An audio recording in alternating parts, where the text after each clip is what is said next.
1992-ci ildən bəri istixana qazlarının atmosferə atılmasının azaldılması ilə bağlı beynəlxalq razılaşmalarda xeyli irəliləyiş əldə etmişik. Lakin kataklizmlər yenə də çox sürətlə artır.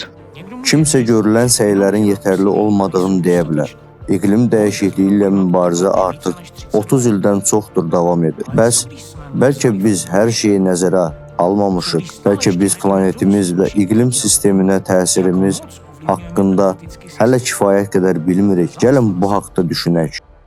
NASA'nın baş iqlimşünası Kevin Schmidt 2023-cü ildə rekord dərəcədə yüksək temperaturla bağlı narahatlığını bildirib. Onun sözlərinə görə bu temperatur göstəriciləri təkcə əvvəlki rekordları qırmayıb, həm də göstərib ki, planetin isinməsinə səbəb olan və əvvəlki uzun müddətli modellərin trendlərindən kənara çıxan naməlum amillər mövcuddur. Başqa sözlə, planetin qızmasına təsir edən hələ də tam nəzərə almadığımız əlavə amillər var. Aparıcı nüfuzlu alimlər bizə bildirirlər ki, artıq planetin isinməsinə səbəb olan əlavə bir X faktoru mövcuddur. Gəlin bu haqda düşünək. Bəlkə də o qədər də naməlum deyil.